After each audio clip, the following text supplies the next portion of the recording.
Bismillahirrahmanirrahim. Alhamdulillahirabbil alamin wa bihi nasta'inu ala umuri dunya waddin. Wassalawatullahi wa salamuhu ala asyrafil anbiya'i wal mursalin nabiyina Muhammad wa ala alihi wa sahbihi ajma'in amma ba'du. Suara Anda kedengaran tidak? Iya, kedengaran, Ustaz. Kedengaran, Ustaz, kedengaran.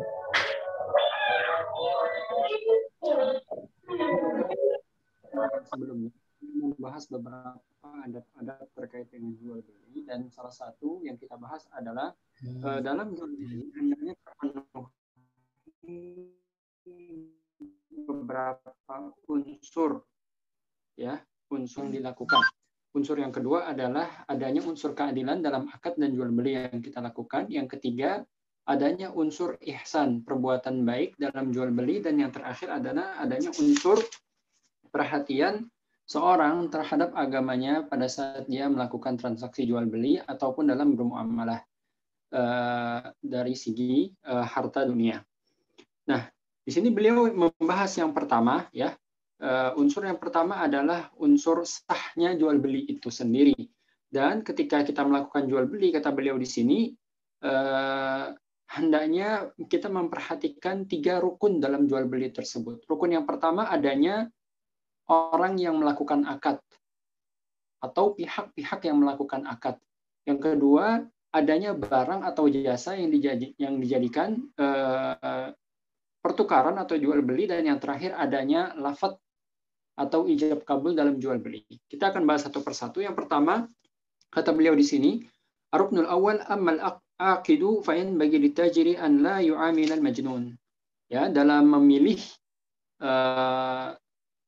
pelanggan atau orang-orang yang bertransaksi dengan kita, maka hendaknya seorang pedagang itu berjual beli dengan seorang yang majnun, artinya orang gila. Li'annahu ghairu mukallaf, karena seorang yang gila itu bukan seorang yang mukallaf dan tidak sah jual beli kepada mereka. Wala yu'amilul 'abda illa an yu'lam annahu ma'dzunun lahu. Dan juga tidak berjual beli melakukan muamalah maliyah dengan seorang hamba sahaya kecuali hamba sahaya tersebut telah diizinkan oleh tuannya untuk melakukan beli. Wakadzalika as-sabi, demikian pula au adina lahul ab awil wasi.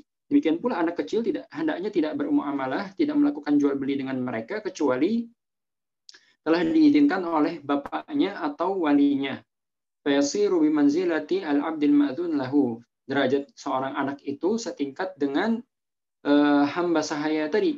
Wa 'inda Syafi'i, menurut mazhab Syafi'i atau menurut Imam Asy-Syafi'i, la tasihhu uqudus sabi. Tidak sah akad yang dilakukan oleh anak kecil. Wa muamalatul a'ma, jual beli dengan orang buta. 'Indana, menurut mazhab Hambali, sahihah. Ya, sah. Wa yasihhu bi bai'in wa syira' wa yasihhu bai'uhu wa syira'uhu wa 'inda Syafi'i la tasih. Ya, sah jual beli orang buta, beli atau menjual sah menurut mazhab Hambali, namun menurut Imam Syafi'i tidak sah. Wa amma dhalamah, adapun jual beli dengan orang-orang zalim. Ya. Wa man aktsaru maluhu haram, dengan orang yang kebanyakan hartanya adalah harta haram. Falayan bagi an yu'amala illa fi syai'in yu'rafu anna 'ainahu halal.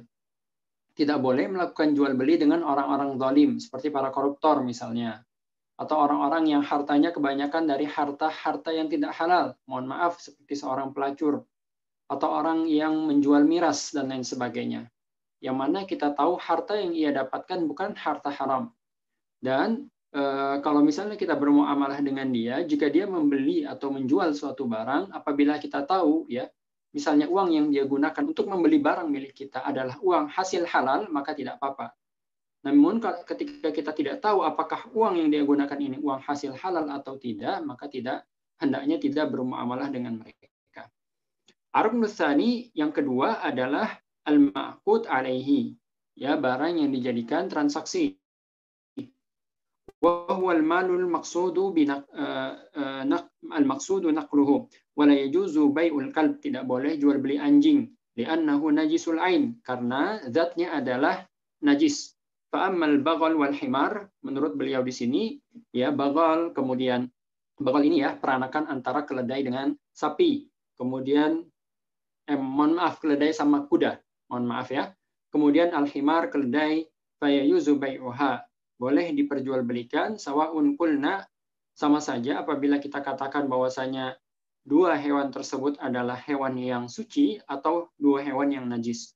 Wala yajuzu bai'ul hasyarat, tidak boleh menjual dan menjual dan membeli hewan yang dikatakan sebagai al-hasyarat, hewan pengerat seperti tikus, kemudian hewan-hewan yang cicak misalnya, atau serangga-serangga daratan dan lain sebagainya. Wala bai'ul 'ud wal mizmar, juga tidak boleh menjual gitar dan seruling. Wassuar al-masnu'a minatin wa nahwuhu. Ya, wassuar wal al-masnu'a minatin wa nahwihi, yaitu patung-patung yang dibuat dengan tanah liat. Wala yajuzu bai'u ma la yaqdir ala taslimihi hissan wala syar'a. Tidak boleh juga menjual sesuatu yang tidak bisa diserahkan. Contohnya, yang tidak bisa diserahkan fisiknya. Misalnya dia menjual burung-burung yang sedang terbang. Saya jual burung-burung yang sekarang sedang kita lihat terbang, itu tidak boleh dijual. Atau misalnya di sini dari sisi syariat tidak boleh dijual. Misalnya barang yang tengah digadaikan. Barang yang tengah digadaikan berarti barang itu termanfaatkan atau digunakan. Ya, barang itu digunakan untuk digadaikan. Maka barang tersebut tidak boleh dijual. Barang tersebut tidak boleh dijual. Demikian juga di sini beliau mencontohkan bai'ul dunal waladis shaghir awil waladi dunal menjual budak wanita tanpa anaknya, atau anak tadi tanpa ibunya, ya, budak wanita.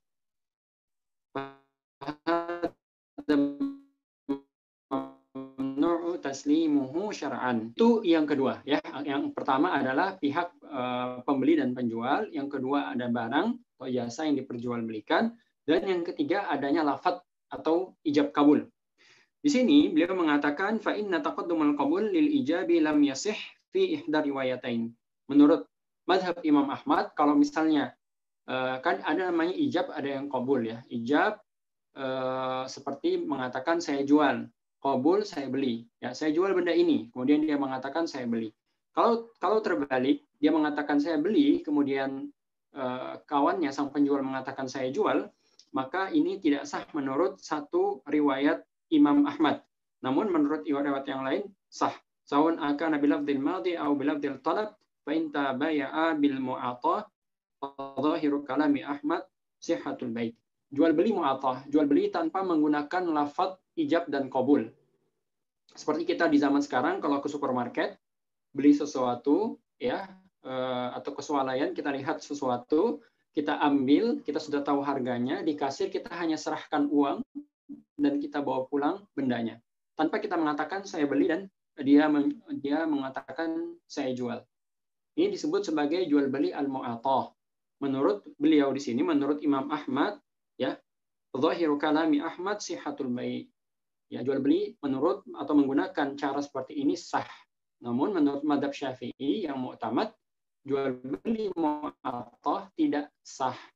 Dan ini adalah pendapat Syafi'iyah atau pendapat yang mu'tamad dalam mazhab Syafi'iyah.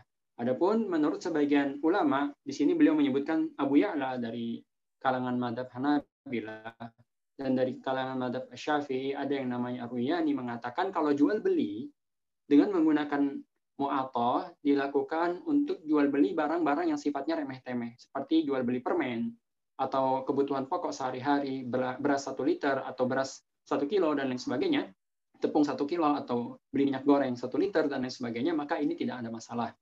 Jual beli dengan menggunakan mu'athah atau tanpa menggunakan ijab dan kabul. Dan ini pendapat yang dipilih oleh beliau di sini.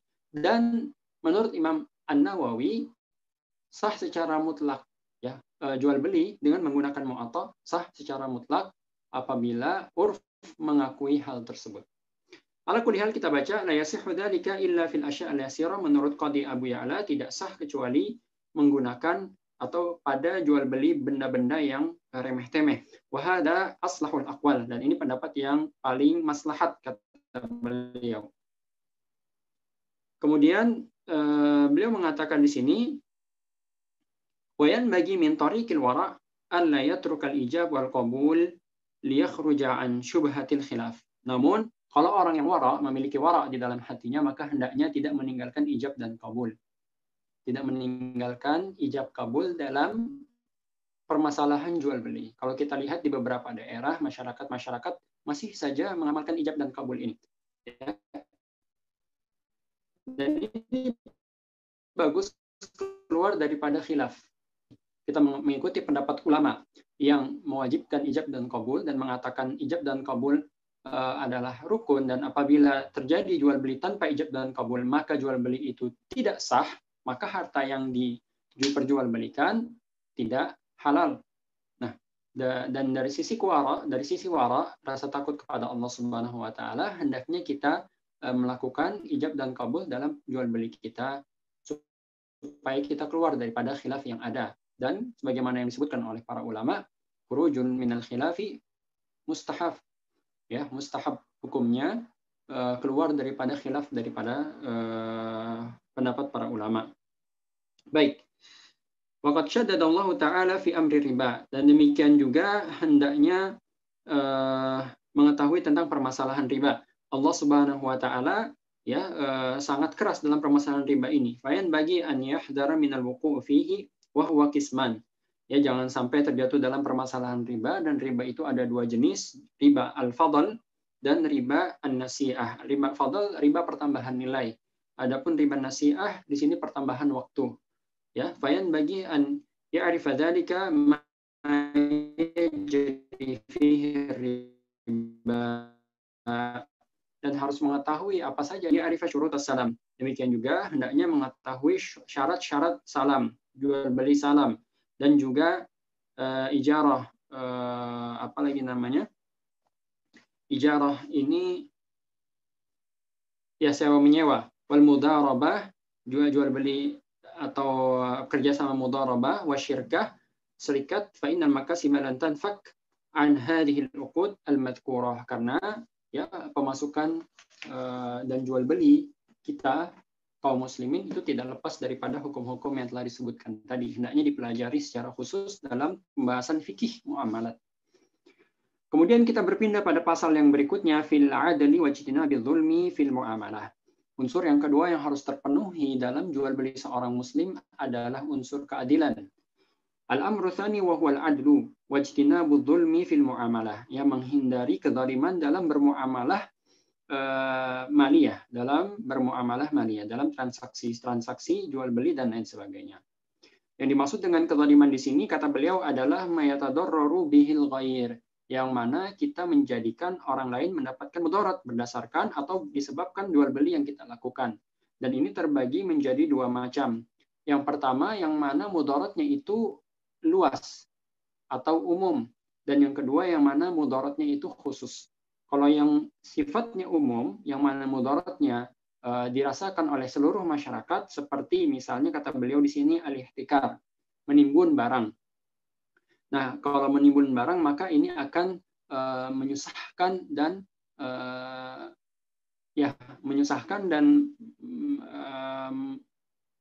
mempersulit kaum muslimin.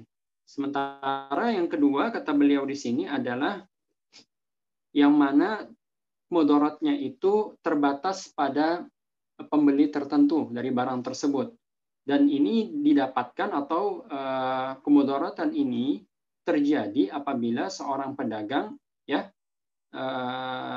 yuthni ala sil'ati bima laysa fiha, yang memuji barang yang ia perjualkan, ia dagangkan, kemudian dia memuji-muji barang tersebut yang mana sejatinya barang itu tidak sampai atau tidak berhak mendapatkan pujian tersebut, ya, atau membuat testimoni palsu dan lain sebagainya. Au yaktuma ba'dhu uyubihi fa yadurru bidzalikal mushtari, atau sengaja menutup-nutupi aib yang ada pada barang yang ia jual. Ya, waqad qala Nabi sallallahu alaihi wasallam, Nabi telah bersabda, man ghasyana falaysa minna, barang siapa yang menipu, mencurangi kami, maka dia bukan daripada golongan kami. Wa alam, ketahuilah, kata beliau, al-ghisyu haramun fil buyu', ya, berdusta, curang, menipu, ya, tipu menipu dalam jual beli hukumnya haram. Wa fis sina'at, demikian pula dari sisi produksi, ya, memproduksi barang kemudian melakukan penipuan dengan produksi barang tersebut, ya, misalnya menjual apa lagi namanya, madu. Dia menjual madu, dia bilang ini madu asli, namun ia sudah tambahkan gula dan air misalnya, dan lain sebagainya. Waqad su'ila Imam Ahmad an rafwi thawb hatta la yubayyin hatta la yabin faqala la yajuzu liman yabi'uhu an yukhfiyahu. Kata beliau di sini, Imam Ahmad pernah ditanya tentang baju yang ditambal, ya, baju ada robekan sedikit ditambal kemudian dijual baju tersebut, ya. Baju tersebut sengaja ditambal supaya tidak terlihat robekannya, kemudian baju tersebut dijual, ya. Apa kata Imam Ahmad? Kata beliau, tidak boleh bagi orang yang menjualnya untuk menutupi aib yang ada pada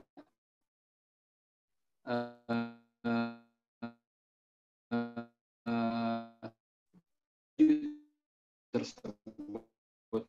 Wayan litajiri anzan wala yatakhallas fi hada hatta yarda yaban thumma kanahu fa huwa mutaffif wa kadzalika qassab idza khalata adaman lam tajuz al-'adatu bimithlihi atau lam tujiz al-'adatu bimithlihi. Kata beliau di sini, seorang pedagang hendaknya memperhatikan timbangan yang ia gunakan. Ya, tidak boleh mengurangi timbangan karena dia akan masuk dalam kriteria mutaffifin yang disebutkan oleh Allah Subhanahu wa taala, yang orang yang mengurangi timbangan, dan ini termasuk dosa yang begitu besar. Dan di sini beliau mengatakan, mencontohkan seorang, misalnya ya, seorang alaf, seorang pedagang pakan ternak, ya, apabila menjual pakan ternak kemudian dijual per kilo, misalnya dijual per kilo, tapi dalam 1 kilo tersebut bukan hanya pakan, ada juga tanah di situ dia masukkan, maka dia masuk dalam ranah orang yang disebutkan oleh Allah Subhanahu wa taala sebagai mutaffifin. Ya. Demikian pula orang yang menjadi pedagang daging, penjual daging misalnya, apabila dia menjual daging tanpa dia menjelaskan bahwasanya ini bukan daging yang ini bukan daging murni 100%, dia menjual daging, dia katakan dia jual daging. Tapi ternyata dalam 1 kilo daging yang dia jual ternyata ada tulangnya. Atau dia menjual 5 kilo daging, dia katakan boneless, ya, tidak ada tulangnya. Padahal di dalam ada tulangnya. Ya, tulang tadi terhitung dari hitungan 5 kilo tadi, maka ini termasuk perbuatan mutaffifin yang dicela oleh Allah Subhanahu wa taala di dalam Al-Qur'an. Dan juga syariat ini melarang tentang an-najash. Najash yaitu merekayasa jual beli.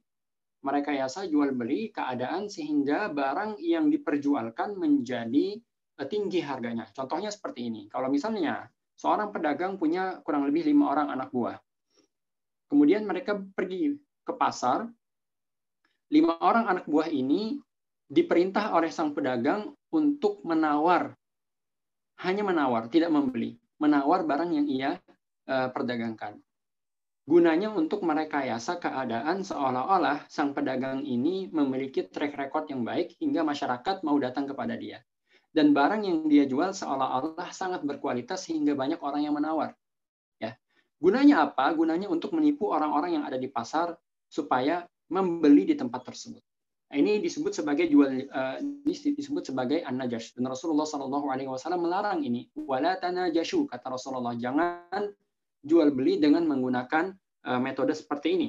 Wa huwa an yazida fi sil'ati ma la yuridu shira'aha liyaghurra al-mushtari wa naha 'anit tasriyah. Demikian juga syariat ini melarang jual beli tasriyah. Maksudnya adalah ketika seorang menjual kambing atau unta atau sapi, ya, namun puting susu sapi tersebut diikat sehari sebelumnya. Sehingga pada hari kedua ketika dia menjual, ya, puting susu sapi tersebut bengkak. Olehnya seorang yang melihatnya, yang ingin membeli sapi tersebut akan menganggap bahwasanya sapi ini memproduksi susu yang banyak hingga harganya naik. Dan ini dilarang oleh syariat. Tidak boleh jual beli dengan tasriyah. Kemudian pasal yang berikutnya yaitu yang ketiga, terkait dengan al-ihsan. Ada unsur perbuatan baik dalam jual beli seorang muslim. Bagaimana itu? Kata beliau di sini, qad amarallahu ta'ala bil adli wal ihsan. faminal ihsani al-musamahah fil bai', yaitu ada toleransi dalam jual beli. Wa an la yubinahu fi ribhi bima la yataghabanu fil 'adah. Fa amma al-aslu al-mughabanah fa ma'dhunun fihi li'anna al-bai'a liribh walakin yura'a fihi at-taqrib. Fa in bada al-mushtari ziyadatan 'ala ar-ribh al-mu'tad li shiddati raghbatihi wa hajatihi fa yanbaghi an yamtani' al-bai' min qabuli dzalika fa inna dzalika minal ihsan. Kata beliau di sini contohnya lah. Saya tidak akan menjelaskan satu persatu, tapi saya buat contoh saja ya. Contohnya seperti ini. Seorang menjual barang yang modalnya kita katakan modalnya adalah Rp10.000. Biasanya di pasar barang ini dijual dengan harga Rp15.000. Artinya keuntungannya Rp5.000. Kadang sampai Rp17.000 sampai Rp20.000. Artinya kisaran untung bisa dari Rp5.000 sampai dengan Rp10.000. Ya, modalnya kan Rp10.000 dijual mungkin 15, 17.000 atau 20.000. Baik. Nah, kemudian ada seorang pembeli yang ternyata sangat butuh dengan barang yang ia jual.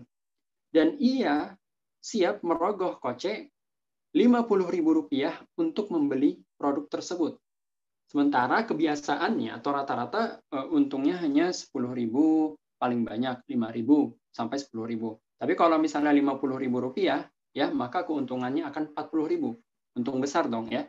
Kata beliau di sini ya, perbuatan ihsan, berbuat baik dengan pembeli adalah dengan cara tidak memanfaatkan momentum tersebut untuk dalam tanda petik menguras sang pembeli atau memeras sang pembeli. Tidak. Seorang pedagang yang baik, seorang muslim yang menjadi pedagang tetap membeli atau menjual barang tersebut sebagaimana harga normalnya, ya mungkin dia jual harga Rp20.000 dengan keuntungan Rp10.000 dan tidak memanfaatkan momen tersebut untuk meraih untung sebesar-besarnya. Wa min dzalika annahu idza arada istifa' ats-tsamani aw ad-daini fayahsunu taratan bil musamahah wa taratan bi hattil ba'd wataratan bil inzari wataratan bit tasahul wataratan fi jaudatin naqdi.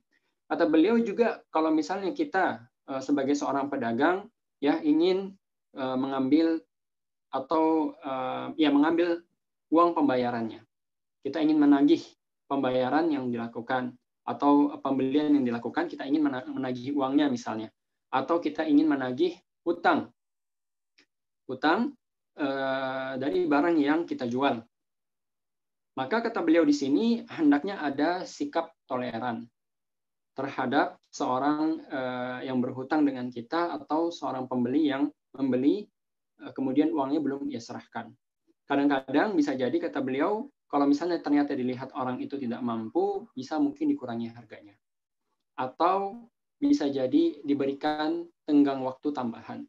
Ya, yang seharusnya dibayar hari ini mungkin ditambah lagi waktu 1 pekan untuk membayarnya. Ini perbuatan ihsan. Wataratan bitasahul, ya,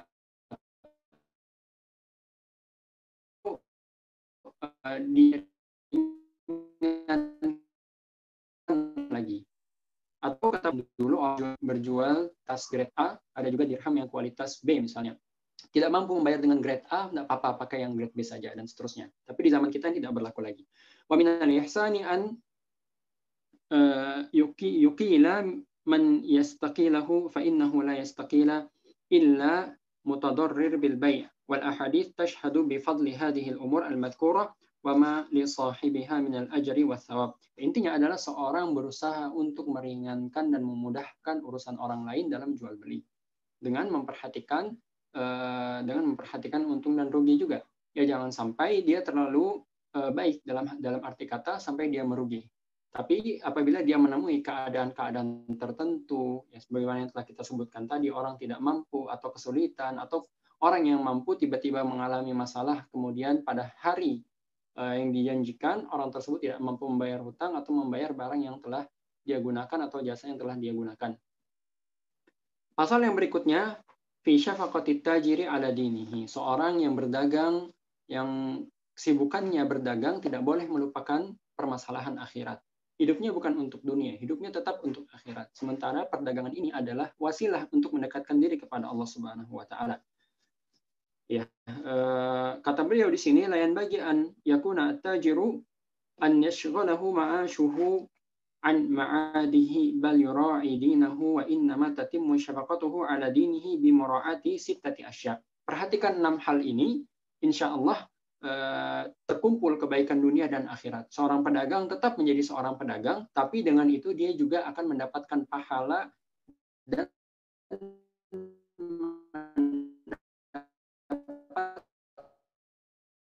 nilai plus untuk akhiratnya.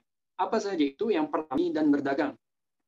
Falyanwi biha al-isti'faf 'an soal. Niatkan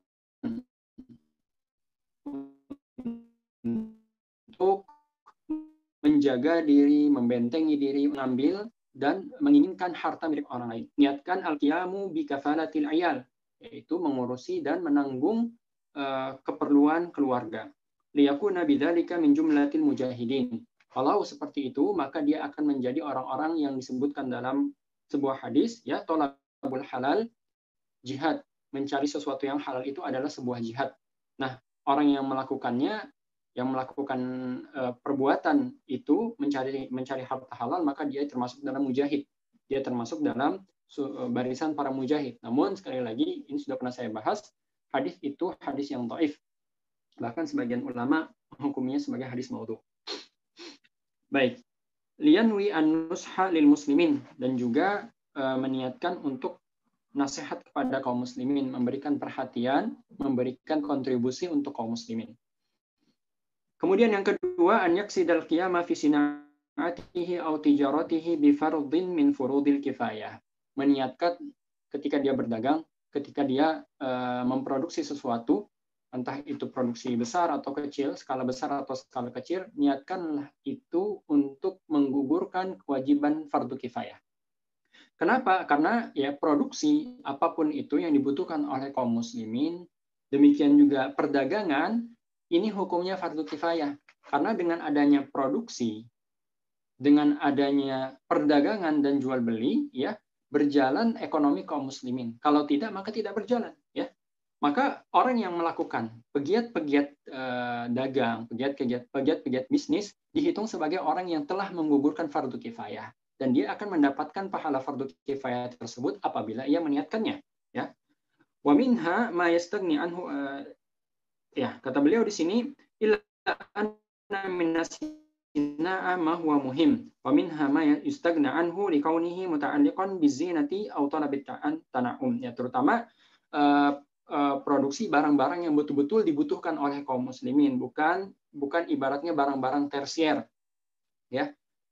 Produksi barang-barang yang sifatnya primer dan sekunder. Adapun yang tersier tidak perlu kaum muslimin. Falyashtagil bi sina'atin muhimmah liyakuna fi qiyamihi biha kafiyan 'alal muslimina muhimman liyatajannab sina'atas siyaghah wan naqsh wa tashyidil bina' wal jas wa jami' ma yuzakhrafu bihi fa innahu makruh. Kata beliau di sini, jangan terlalu sibuk dengan hal-hal yang sifatnya tersier, seperti desain, ya, ukiran, kemudian gips dan lain sebagainya, ya, hiasan-hiasan, karena hukumnya makruh. Kalau bisa seorang muslim tidak sibuk di situ. Cari pekerjaan yang lain yang betul-betul dibutuhkan oleh kaum muslimin. Ini menurut beliau, ya, hukumnya makruh. Ada juga beberapa pekerjaan yang sifatnya maksiat, maka tidak boleh dikerjakan. Contohnya di sini beliau sebutkan khiyatatul khayyat al-qaba ad-dibaja lirajul. Ya, seorang yang berprofesi sebagai tukang jahit, kemudian ia menjahit sutra untuk pakaian luar yang digunakan oleh laki-laki. Wa yakrahu an yakuna jazaran. Makruh juga kata beliau hukumnya seorang menjadi tukang tukang potong, ya, tukang potong hewan maksudnya. Li'annahu yujibu qasawatal qalb, karena pekerjaan yang seperti itu menjadikan hati keras. Au hajjaman, juga makruh menjadi tukang bekam. Au kannasan, juga tukang sapu. Lima fihi mubasyaratun najasah, karena wa fi ma'nahu demikian juga orang yang bekerja sebagai penyamak kulit. Wala yajuzu akhdhul ujrati ala ta'limil Qur'an. Nah, beliau mengatakan tidak boleh. Di sini tidak boleh mengambil upah daripada pembelajaran Al-Qur'an. Dan ini ada 5 madhab, ada 5 perkataan para ulama. Dan menurut madhab Syafi'iyah, hukumnya boleh. Menurut madhab zahir, pendapat atau perkataan Imam Syafi'i, hukumnya boleh. Adapun menurut madhab Syafi'iyah, untuk pembelajaran Al-Quran, maka boleh. Adapun pembelajaran ilmu-ilmu yang lain, ya, misalnya ilmu fikih, ilmu hadis, dan lain sebagainya, maka tidak boleh mengambil upah daripada ilmu-ilmu tersebut apabila seorang mengajarkannya. Kita sebutkan saja pendapat beliau, la yajuzu akhdhul ujrati ala ta'limil Qur'an. Tidak boleh mengambil upah daripada pembelajaran Al-Qur'an, pengajaran Al-Qur'an, ya. Wal ibadat, ya, juga mengajari orang untuk beribadah, tidak boleh mengambil upah. Demikian juga hal-hal yang sifatnya fardu kifayah, apabila diajarkan maka tidak boleh mengambil upah darinya. Adapun pendapat yang lain, ya, pendapat yang mengatakan kalau Al-Quran diajarkan itu hukumnya boleh. Adapun yang lainnya hukumnya makruh. Ini pendapat Malikiyah. Ya, pendapat Ibnu Taimiyah mengatakan boleh semuanya diambil upah darinya apabila ada kebutuhan. Dan apabila misalnya kita perhatikan kalau di zaman ini seorang penuntut ilmu, pengajar Al-Quran misalnya, tidak diberi upah daripada pengajarannya untuk Al-Quran, ya, kesibukannya mengajar itu tidak diberi upah, maka dia akan dialihkan atau disibukkan untuk mencari pemasukan harian. Dan ini menyebabkan tidak adanya orang yang mengajar Al-Quran di daerah yang mengajarkan ilmu syar'i. Apabila tidak, kalau misalnya beliau ketika mengajarkan ilmu syar'i harus mengorbankan waktunya untuk mencari penghidupan, ya, maka ini tidak masalah untuk mengambil upah daripada pengajaran beliau itu. Ats-tsalitsu an la yamna'u suqud dunya min suqil akhirah. La yamna'uhu suqud dunya an suqil akhirah. Orang yang sibuk dengan pasar di dunia ini jangan sampai dia lalai daripada pasar akhirat. Pasar akhirat itu apa? Kata beliau di sini al-masajid. Ya, al-masajid yaitu masjid-masjid. Fayan bagi an yaj'ala awwalan nahari ila waqti dukhulis suq li akhiratihi. Ya, pagi hari habis subuh gunakan untuk akhirat. Demikian pula setelah setelah asar sampai dengan maghrib misalnya digunakan untuk akhirat. Atau kalau memang sangat sibuk di siang hari, malam hari gunakanlah untuk akhirat. Waqad kana salihus salaf min at-tujari yaj'aluna awwalan nahari wa akhirahu lil akhirah wa wasatahu lit tijarah wa idza sami'a adzan adh-dhuhri wal 'ashri fayanbaghi an yatruka al-ma'ash istighlalan bi ada'il fard. Apabila seorang mohon maaf ya, pada orang-orang saleh dari kalangan salaf itu yang mana mereka juga pedagang, pagi hari sebelum mereka ke pasar, ya, mereka gunakan waktunya untuk ibadah. Kemudian juga setelah sore hari, setelah pulang daripada pasar, juga digunakan untuk ibadah, dan malam harinya untuk ibadah. Itu kesibukan orang-orang saleh di zaman dahulu. Dan apabila dia mendengarkan suara adzan zuhur dan adzan asar, langsung meninggalkan pasarnya, meninggalkan kiosnya, meninggalkan perdagangannya untuk langsung bergabung di masjid-masjid kaum muslimin melaksanakan sholat. Dan yang keempat, kata beliau di sini, an yulazima dzikrallahi ta'ala fis suq. Caranya supaya dia menjadikan ya perdagangannya itu, transaksi jual belinya, kesibukannya di pasar itu sebagai bekal untuk akhiratnya juga, adalah dengan memperbanyak zikir kepada Allah Subhanahu wa taala selama ia di pasar. Dan yang kelima, alla yakuna syadidal hirsi 'ala as-suqi wat tijarah, fala yakunu awwala man yadkhulu as-suq wa la akhira man yakhruju minha. Tidak menjadi orang yang sangat antusias, sangat suka, sangat getol terhadap pasar dan jual beli. Ya. Sekedarnya saja, jadikan jual beli dan kesibukan di pasar, kesibukan dagang sebagai sarana, bukan tujuan. Kata beliau di sini, jangan menjadi orang yang masuk pasar pertama dan paling terakhir pulang. Ya. As-sadisu, dan yang terakhir kata beliau, an la yaqtasira ala jinabil haram bal yatawaqqa mawaqi asy-syubah wa mawadi ar-raib wa la yaqifu ma'al fatawa bal yastafti qalbahu ma yajuz ma yahuzzu fil qalb. Ya, seorang pedagang ya bukan saja sekedar meninggalkan sesuatu yang haram. Kalau jelas haram harus ditinggalkan. Ya,